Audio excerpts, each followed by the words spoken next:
King Shumeewamee and the Volcano of Mad by Yaged. Episode 6. Now where were we? The king wondered aloud. We're off to the peculiarly strange people trick swing? Russ offered. No, before that. King Shumeewamee shut his eyes tightly, as if in an attempt to squeeze a memory back to life. Your temper! King Shumeewamee exclaimed. That's what we were talking about? Yes. It's very bad to have snappies if you have a temper. You see, with snappies, you have the ability to make most anything happen with a thought and a snap. And some things, once done, well, it's hard to go back. Imagine if you got angry at your sister and wished she had an antenna growing out of her head. Russ thought about it for a moment. That could be fun, but he didn't want to admit this to King Shumeewamee. Instead, he argued, with snappies, I could always make it go away. King Shumeewamee held up a finger and said, Point in fact. What does point in fact mean? Russ wondered to himself, but King Shumeewamee was on a roll, so there was no interrupting him. When a temper is involved, King Shumeewamee said, signals get crossed and all sorts of disasters I don't even want to imagine are possible. He paused a moment to stare Russ in the eyes and attempt to display the seriousness of the matter. And with a temper like yours, King Shumeewamee added. I don't have a temper! Russ raised his voice. King Shumeewamee kept right on talking as though he hadn't heard Russ at all. Things go bad, very bad. Dangerous things happen. King Shumeewamee's eyebrows came together in the middle as he said this last part. Russ could feel his stomach churning like there was a volcano building up inside about to explode. But before he could open his mouth, King Shumeewamee spread his long, thin arms out like an umpire calling a player safe as she slides into home base. Get against the wall, King Shumeewamee instructed. Russ was beginning to think King Shumeewamee might be losing his mind. Besides, he didn't really want to press his back up against the corridor walls with their strange mirror-like surface and wave-like mouths, but he listened anyway. King Shumeewamee really looked like he meant it, and Russ wasn't too sure what the punishment was for disobeying a king. As he pressed against the wall, he could feel the mouths moving along his back like a mini massage. It sort of tickled. In a different situation, he may have laughed out loud. Shh! King Shumeewamee put a finger up to his lips as if demonstrating what shh looks like. Isn't it funny how people sometimes do that? I didn't say anything, Russ said. Not you, King Shumeewamee motioned with his head. Them! Russ turned and looked at the mouths, who were trying to quiet their giggles. King Shumeewamee crouched down, his long blue cloak bunching up around him. Russ crouched down too. They stayed like that for such a long time, Russ's knees started to hurt. Russ thought about his grandfather, who always complained about that sort of thing. Was he going to start walking like his grandfather? All this crouching and hiding wasn't any fun at all. Just when Russ was about to turn to King Shumeewamee and exclaim, "This is ridiculous," he heard a deep hissing sound coming from the far side of the corridor. The hissing was interrupted every few seconds by a higher-pitched whistle. "Don't move," King Shumeewamee whispered. Russ didn't need that advice. He pushed himself against the wall so hard he thought the tickling mouths would swallow him up. Russ looked up at King Shumeewamee, who was holding his breath. Russ took this as a sign that he should do the same. It's a good thing, too. Just as Russ filled his cheeks with air, the source of the hissing and whistling came into view. If Russ's cheeks weren't full of air, he surely would have gasped or, even worse, yelped.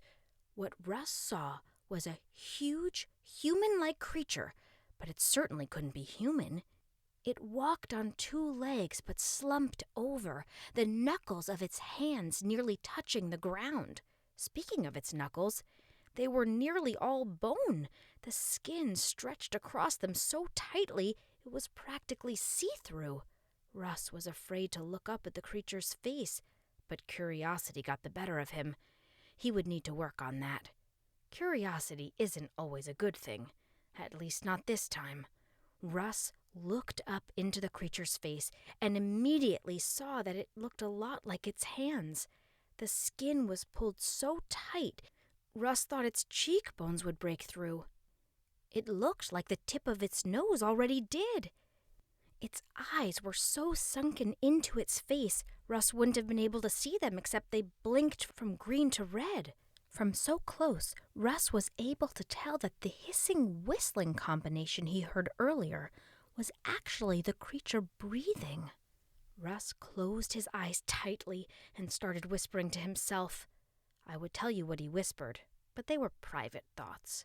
Maybe promises would be a better word than thoughts. He started making promises about what he would do and wouldn't do if only the hissing, whistling, eye-blinking, skin-stretched creature would pass without harming him. I guess it wouldn't be revealing too much to say he promised to do things he sometimes complained about, like cleaning his room. He also promised he wouldn't do things that he sometimes complained about not being able to do, like staying up all night watching TV. Russ was still making promises with his eyes squeezed shut tightly when he felt a stream of hot air blow across his face. That was close. Russ opened his eyes and found King Shumeewamee's eyes blinking back at him. Ah! Russ screamed. He started running, but he didn't get very far because King Shumeewamee had caught hold of the back of his shirt. Russ's legs kept moving, but he stayed in the same place. Is the family resemblance that strong? King Shumeewamee asked. Russ's legs stopped moving. He stared at King Shumeewamee speechless. I'm not sure if that's because he was in shock or because he didn't know what resemblance meant. Between you and me, resemblance means when things, in this case people, look alike. My dad's a bit of an animal, King Shumeewamee said. That was your dad? Russ was in shock. Russ was beyond shocked. Yeah, King Shumeewamee nodded. He's actually a really nice guy. Then why were you hiding from him? Russ asked. He's nice, but he's always down my back. He has to have everything done just the way he likes it. Do you know anyone like that? King Shumeewamee asked. Russ nodded. He could think of a few people like that. I think they call them perfectionists, King Shumeewamee said. Sounds bad, Russ said. King Shumeewamee nodded in agreement. What's your dad like? Russ paused for a moment. He wasn't sure if it was okay to talk about his dad. Isn't that what people mean when they say you shouldn't talk about people behind their backs? He's okay, Russ said quietly. In his head, Russ was thinking about how his dad doesn't really pay much attention to him. He just sorta ignores me, Russ said so quietly he wasn't even sure it had come out of his mouth. You just stay out of his way so you don't get in trouble? Is that it? King Shumeewamee asked. No, Russ said. The tone of his voice surprised even himself. Has that ever happened to you? You feel so strongly about something someone said that when you open your mouth to respond, the words come out louder, quieter, angrier, or sadder than you meant them to be? No, King Shumeewamee repeated. The truth is, Russ confessed, sometimes I think about getting in trouble on purpose. King Shumeewamee looked at Russ with a raised eyebrow. Russ must have known a raised eyebrow meant King Shumeewamee was confused by what Russ had said, because Russ continued. At least then I'd be getting some attention from my dad, Russ explained. Dads are tough, King Shumeewamee said.